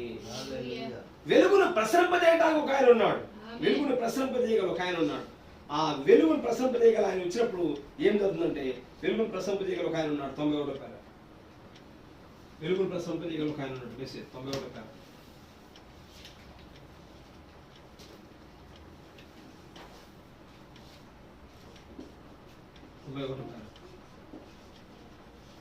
ఆనాటి జ్ఞానులు దేవుడిచ్చిన దానిని వెంబడించిరి. వారు దేవుని వాక్యమును అది జ్ఞానుల సంగతి మనకు తెలుసు. చాలాసార్లు విన్నాం. బబులోను దేశంలో ఉన్నారు వాళ్ళు మంటలు వేసుకునే వాళ్ళు నక్షత్రాలను అధ్యయనం చేసేవాళ్ళు. ఆస్ట్రాలజర్స్ వాళ్ళు ఏం చేస్తారంటే నక్షత్ర కదలికలను బట్టి ఏ రాజ్యం ఉంటుంది, ఏ రాజ్యం పడిపోతుంది, ఏ ప్రభుత్వం వస్తుంది, ఏ ప్రభుత్వం పడిపోతుంది అని నక్షత్ర కదలికలు చెప్తారు వాళ్ళు. కాబట్టి రాత్రి కాలం మంటలు వేసుకొని ఆ జ్ఞానులు ఆకాశాన్ని గమనిస్తా ఉన్నారు. అకస్మాత్తుగా 3 నక్షత్రాలు కూటమి ఒకే వరుసలోకి వచ్చింది. రోజు కనబడే నక్షత్రాలు కాదు, 3 నక్షత్రాలు ఒకే వరుసలోకి వచ్చాయి. అది ఆయన నక్షత్రం. అప్పుడు వెంటనే వారు గ్రంథాలు తిరిగేశారు. వాళ్ళ ప్రవక్త దానియేలు గ్రంథాలు తిరిగేసినప్పుడు అక్కడ ఏం రాబడిందంటే, గ్రంథంలో వారికి చేతి సహాయం లేక తీయబడిన ఒక రాయి సర్వభూతమంత మహాపర్వతమైన. వెంటనే అర్థమైంది వారికి మెస్సయ్య ఎక్కడ పుట్టాడు అని. 3 నక్షత్రం కూటమి ఒకే వరుసలోకి వచ్చిందని అర్థమైందంటే, ప్రపంచంలో 3 జాతులు ఉన్నారు, యూదులు, అన్యులు, సమరయులు. ఈ 3 జాతుల వారికి మెస్సయ్య పుట్టినాడు అని అర్థం అనమాట. అప్పుడు జ్ఞానులు అక్కడ నుంచి బబులోను దేశం నుంచి ప్రయాణం చేశారు. ఆ ఒంటెల మీద ప్రయాణం మధ్యన యూఫ్రటీస్, టైగ్రిస్ నదులు దాటుకొని వాళ్ళు ప్రయాణం చేసి యెరూషలేము వచ్చేసరికి 2 సంవత్సరాల టైం పట్టింది. అప్పుడు ఆ రాజు దగ్గరికి వెళ్ళినప్పుడు రాజు కూడా యుక్తిగా మాట్లాడి 2 సంవత్సరాల పిల్లలందరినీ చంపించాడు. అప్పుడు మళ్ళీ వాళ్ళు ప్రభు దగ్గరికి వచ్చారు. ఇప్పుడు జ్ఞానం నడిపించిన ఎవరంటే, ఆ వెలుగును ప్రసరింపజేయగల ఒక ఆయన ఉన్నాడు. ఆ వెలుగే జ్ఞానం నడిపించింది. ఒక నక్షత్రము వారిని నడిపించింది. ఆ నక్షత్రం మధ్య విడిచిపెట్టలేదు. కానీ ఆ వెలుగు, ఆ నక్షత్రం, వెలుగన్నా నక్షత్రం అన్న అగ్నిస్తంభం అన్న ఒకటి అర్థం. ఆ నక్షత్రము అగ్నిస్తంభము ఇశ్రాయేలు నడిపించిన అదే అగ్నిస్తంభము ఇప్పుడు జ్ఞానులను క్రీస్తు ఎదురు నడిపించింది. వెలుగును ప్రసరింపజేయగల ఒక ఆయన ఉన్నాడు. నెక్స్ట్ 9వ 97వ పేర 97వ పేర వెలుగును ప్రసరింపజేయగల ఒక ఆయన ఉన్నాడు. 97వ పేర 97వ పేర వెలుగును ప్రసరింపజేయగల ఒక ఆయన. 97వ పేర గొర్రెల కాపర్లు నిత్యత్వపు వెలుగునందుకు నడిపించుటకు ఆ కొండ మీద వెలుగును చూపించినది గొర్రెల కాపర్లు. వారు ఎక్కడ గొర్రెలు కాస్తా ఉన్నారు? పొలంలో గొర్రెలు కాస్తాం. ఆ పొలం ఎవరిది? బోయాజు పొలం. బోయాజు పొలంలో గొర్రెల కాపులు కాస్తా ఉన్నారు. దూత వారి దగ్గరకు వచ్చింది, గొర్రెలారా నిజమైన గొర్రె పిల్ల పుట్టింది వెళ్ళమని చెప్పారు. హల్లెలూయా. అప్పుడు వారు మహానందంతో ఆ ప్రభు దగ్గరకు వచ్చినప్పుడు వారు ఆ నిజమైన ఆ గొర్రె పిల్లను చూసుకున్నారు. గొర్రెల కాపర్లకి ఎందుకు కనబడవలను అని వర్తమానం వెతికించారు ప్రవక్త. ఓ చదువుకున్న మేధావి గొర్రెల దగ్గరికి వెళ్ళలేడు, ముక్కు మూసుకుంటాడు. కానీ అదే గొర్రెల కాపరైతే గొర్రెలు ఎత్తుకోగలడు, బుధాలు పెట్టుకోగలడు, దాన్ని ముద్దాడగలడు. కాబట్టి గొర్రెల కాపర్లకు వెలుగు గొర్రెల కాపర్లకు క్రీస్తు ఎదురు నడిపించింది. అగ్నిస్తాము. హల్లెలూయా. నెక్స్ట్ 107వ పేర 102వ పేర పెంతెకోస్తు దినమున పరిశుద్ధాత్మ వచ్చినప్పుడు. పెంతెకోస్తు అంటే 50వ దినం అని అర్థం. ఈ పెంతెకోస్తు దినంలో 120 మంది మేడ వీధిలో ఉండి ప్రార్థన చేసుకున్నప్పుడు అప్పుడే వారి మీదకి ఏమొచ్చింది? పరిశుద్ధాత్మ వచ్చింది. పరిశుద్ధాత్మ అంటే అగ్నిస్తంభం ముక్కలై వారందరి మీద వాలింది. గుర్తుపెట్టుకోండి. యేసు ఎవరంటే, నేను నా తండ్రి వద్ద నుండి వచ్చాను, మళ్ళీ తండ్రి వద్దకు వస్తాను అన్నాడు. యోహాను సువార్త 16వ అధ్యాయం 28 వచ్చింది. ఒకసారి చదవండి. యోహాను సువార్త 16వ అధ్యాయం 28 వచ్చింది. 16:28 నేను తండ్రి యొద్ద నుండి బయలుదేరి లోకములకు వచ్చాను, మరియు లోకమును విడిచి తండ్రి యొద్దకు వెళ్ళుచున్నానని వారితో చెప్పాను. ఈ మధ్య హైదరాబాద్లో ఒక టీవీ ఛానల్ ఇంటర్వ్యూ పిలిచారు. ఆ ఇంటర్వ్యూలో నేను ఈ విషయాలను చెప్పాను. తండ్రి అంటే దాని మీద నేను చేసిన త్వరలో అది ఛానల్లో అది బయటకు టెలికాస్ట్ అవుతుంది, నేను పంపిస్తాను. అందులో ఈ విషయం చెప్పాను. నేను ఎక్కడి నుంచి వచ్చానంటే తండ్రి యొద్ద నుండి వచ్చాను అన్నాడు. ప్రజలు డినామినేషన్ అనేక మంది ఏ విధంగా చూస్తున్నట్టు ఆయన తండ్రి దగ్గర నుంచి వచ్చాడు కదా, తండ్రి ఒక ఆయన ఉన్నాడు, తండ్రి యెహోవా ఉన్నాడు, యెహోవా దగ్గర నుంచి వచ్చినాడు అనుకుంటున్నారు వాళ్ళు. కాదు, తండ్రి అంటే అగ్నిస్తంభము. అగ్నిస్తంభమును విడిచి మానవ శరీరాన్ని ధరించుకొని వారి దగ్గరికి వచ్చాడు. శరీరం ఏమో కుమారత్వం, కానీ శరీరం ఏముందంటే అగ్నిస్తంభం అన్నది. వెలుగున్నది. ఈ సిలువ వేయబడిన తర్వాత మరలా ఎక్కడికి వెళ్ళాడంటే మరలా అగ్నిస్తంభంలోనికి వెళ్ళాడు.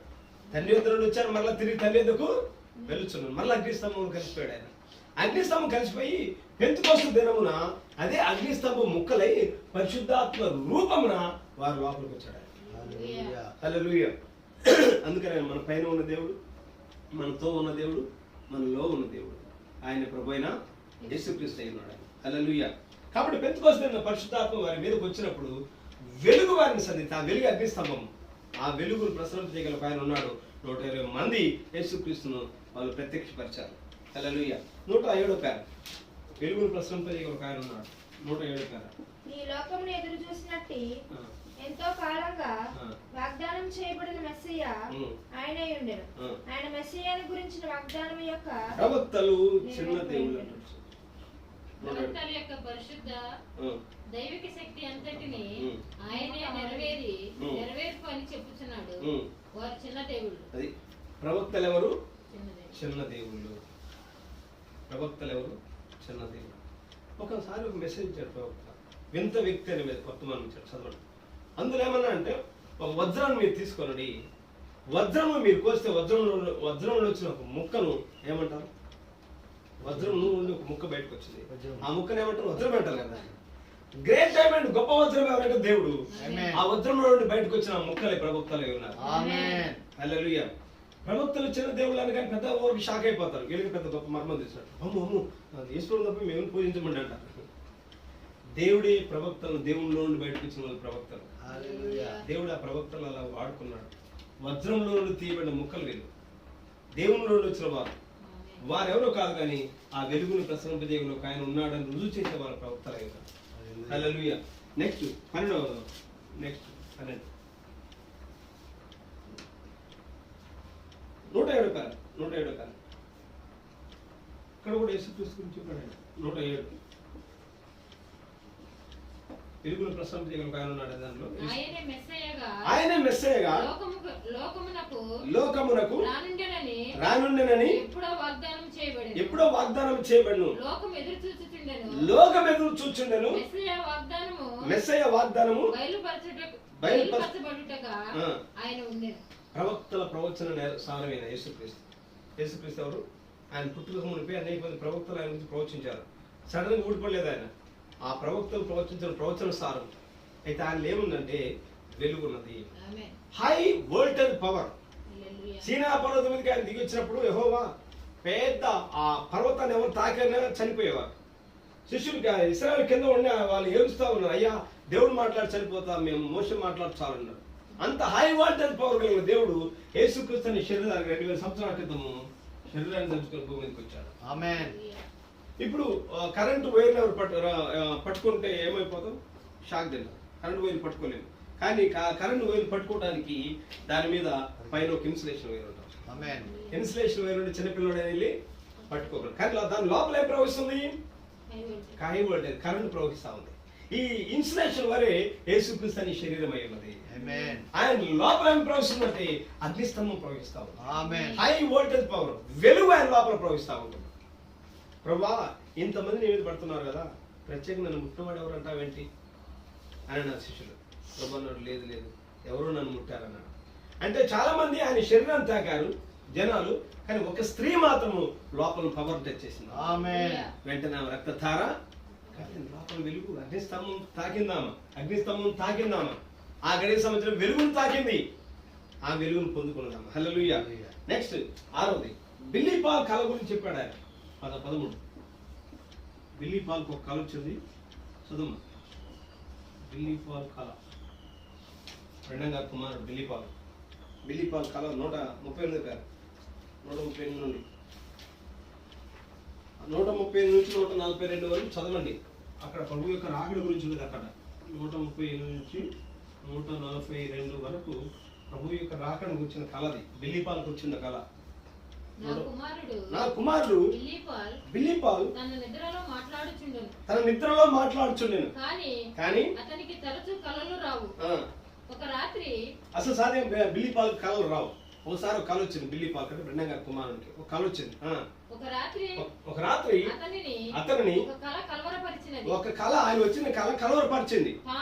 తాను ఒక సంఘంలో ఉన్నట్లు నేను ఇంకా రాలేదు,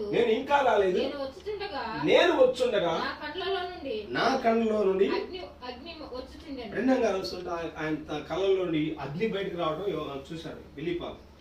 ఆ తర్వాత మీరు కింది పేర వరకు చదివినట్లయితే నేను అండర్లైన్ చేసిన పేరు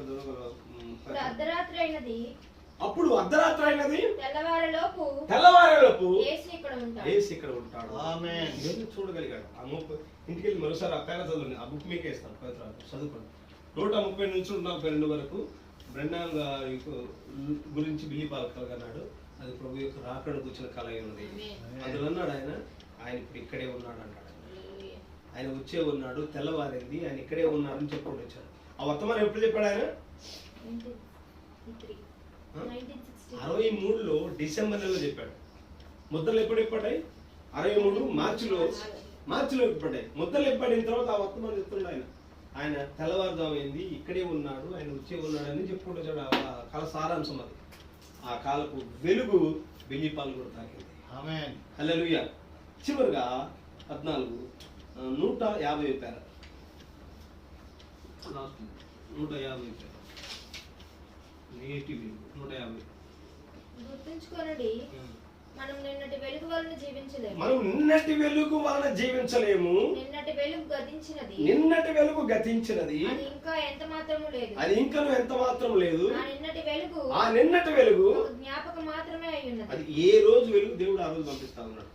ఇశ్రాయేలు మన్నాను తిన్నారు. ఏ రోజు మన్నా ఆ రోజు కూర్చుకోవాలి.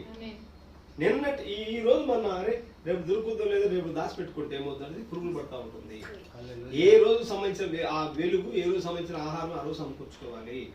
నిన్నటి వెలుగు అంటే మార్టిన్ లూథర్ నిన్నటి వెలుగు, జాన్ వెస్లీ నిన్నటి వెలుగు, పెంతెకోస్తు వాళ్ళ భాషలు అవి నిన్నటి వెలుగు అయి ఉన్నది.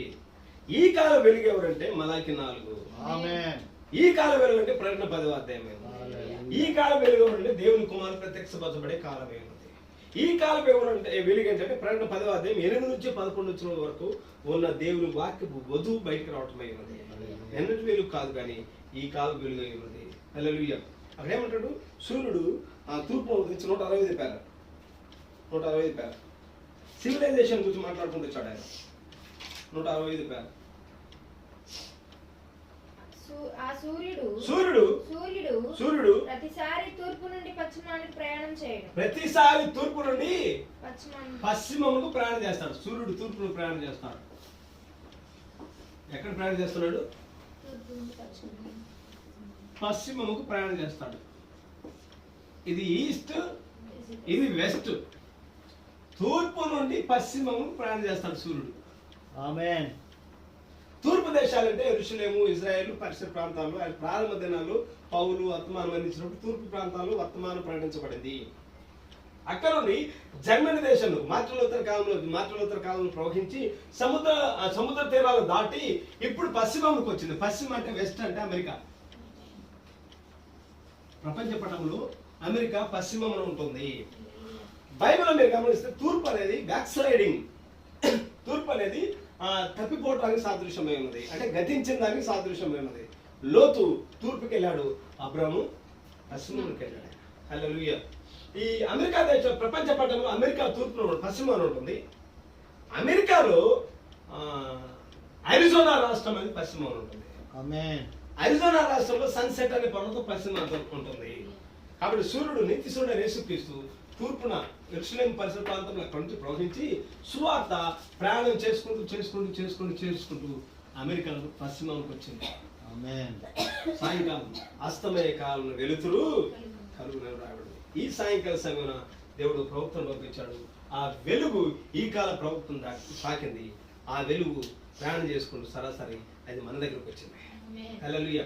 వెలుగును ప్రసరింపజేయ ఒక ఆయన ఉన్నాడు. వెలుగు సంగతి ఏమిటి? ఆ వెలుగు వీళ్ళందరినీ కలుసుకుంది. మోషేని కలుసుకున్న వెలుగు, సౌలును కలుసుకున్న వెలుగు, బాప్తిస్మం సంధించిన వెలుగు, యేసుక్రీస్తు వెలుగే ఉన్నాడు. బ్రెండన్ గారు సంధించిన వెలుగు, పలుకబడిన మాటే వెలుగు, ఉదయ నక్షత్రం వెలుగే ఉన్నది. జ్ఞానులు తాకిన వెలుగు, గొల్లం చూసిన వెలుగు, పెంతెకోస్తు కలిగిన వెలుగు, ప్రవక్తలు తాకిన వెలుగు, యేసుక్రీస్తు నిజమైన వెలుగు ఉన్నాడు. బిల్లీ పాల్ వెలుగును కూర్చుని కలగన్నాడు. నేటి కాలం ఉన్న వెలుగు, ఆ వెలుగు వీళ్ళందరినీ దాటుకుంటూ ఇప్పుడు ఈ గడిలో ఉన్న నిన్ను నన్ను అదే వెలుగు. ఆ వెలుగు దగ్గరికి వచ్చాం. ఆ వెలుగు అగ్నిస్తంభం వర్తమానం కిందకు వచ్చాం. ఈ వర్తమానం కింద ప్రజలు ధన్యులై ఉన్నారు.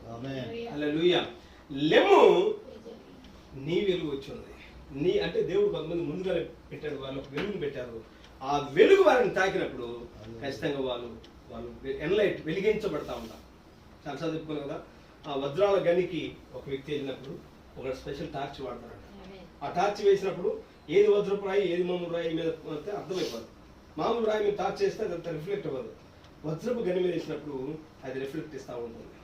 కొద్దిమంది ముందుగా నిర్ణయించబడిన వారు వజ్రపు గనులు వారు సామాన్యులు అయి ఉండొచ్చు, లోకంలో ఎన్నికలేని వారు అయి ఉండొచ్చు, పేదలాదరులు అయి ఉండొచ్చు. కానీ దేవుడు వారికి తెలియకుండానే సమయ స్త్రీ లాంటి కొద్దిమంది వెలుగును పెట్టాడు. వారికి అన్ని వెలుగే నిత్యజీవం అయి ఉన్నది. ఆ వెలుగు నిత్యజీవము వాళ్ళు ఉన్న సంగతి వాళ్ళు కూడా తెలియదు. అయితే ఒక దినం నీతిశుడు యేసుక్రీస్తు వచ్చినప్పుడు ఆ వెలుగు వెంటనే వారు తాకినప్పుడు వారు నిత్యజీవులకు నిర్ణయించబడ్డారు కాబట్టి ఆయన చుట్టూ మోగారు. ఆ వెలుగు ప్రదర్శించబడింది. వెలుగును ప్రశంసించగల ఆయన ఉన్నాడు, ఆయన ప్రభువు యేసుక్రీస్తు. వీళ్ళందరిలో ప్రశంసించుకుంటూ వచ్చిన వెలుగు, ఆ వెలుగు నిన్ను నన్ను తాకింది. మనం వాక్యం ద్వారా మనం వెలిగించబడ్డాము, జీవము బయటకు వచ్చింది. నిత్య జీవము మనలో ఉన్నదని మనకు అర్థమైంది. హల్లెలూయా. నిత్య జీవం ఎలా ఉన్నట్లయితే ఖచ్చితంగా నాకు ఒక థియోఫనీ శరీరం ఉన్నదని నువ్వు గుర్తిస్తాను. నిత్య జీవం అంటే థియోఫనీ శరీరం. ఇంకొక శరీరం నిత్య జీవం అంటే అదేదో కాదు, విశ్వాసకి ఇవ్వబడిన థియోఫనీ శరీరము. దాన్ని ప్రకటనలో యోహాను అన్నాడు, అక్కడ ఆకలి లేదు, అక్కడ దాహం లేదు, అక్కడ దప్పిక లేదు, అక్కడ పాపం లేదు, ఇవన్నీ చెప్పుకుంటూ వచ్చాడు. అది థియోఫనీ శరీరము. ఆ థియోఫనీ శరీరంలోనికి నువ్వు ప్రవేశించడమే నిత్య జీవనం పొందుకోవడం అయి ఉన్నది. వెలుగును ప్రసరింపజేయగల ఒక ఆయన ఉన్నాడు. ఆయన నీలో ఒక థియోఫనీ ఉన్నదని నీతో మాట్లాడుతూ ఉంటాడు, నీకు గుర్తు చేస్తూ ఉంటాడు, నువ్వు రియలైజ్ అవుతూ ఉంటావు. అప్పుడు నువ్వేమంటావు అంటే షాలోమ్ అని అనుకుంటావు. ఇప్పుడు మనం బిలీవర్స్ కనపడగానే ఏమనుకుంటాం, ప్రైజ్ లార్డ్ బ్రదర్, వందనాలు బ్రదర్ అనుకుంటాం. కానీ యూదులు ఒకరినొకరు ఎదురుపడప్పుడు వాళ్ళు ఏమనుకుంటారంటే షాలోమ్. షాలోమ్ అంటే సమాధానం అని అర్థం. షాలోమ్ అంటే గుడ్ మార్నింగ్ అని అర్థం. అదే షాలోమ్ ఈనాడు సంఘముకు ప్రవక్త వచ్చేసి షాలోమ్ అని పలికాడు. షాలోముకు ఎవరైతే పాత్రులైనారో వారు నిత్యజీవముకు పాత్రులైనారు, వారు థియోఫనీ శరీరాన్ని కలిగి ఉన్నారు. వారిని ఆ వెలుగు తాకింది. వెలుగును ప్రసరింపజేయగల ఒక ఆయన ఉన్నాడు. వారికి ఎవరైతే ఆ వెలుగు వారిని తాకిందో వారికి షాలోమ్ అని పలికాడు. హల్లెలూయా. ఆ వాక్యమైన ప్రతి బిడ్డకు, ఈ వాక్యమైన మీకు కూడా ఒక యేసుక్రీస్తు షాలోమ్.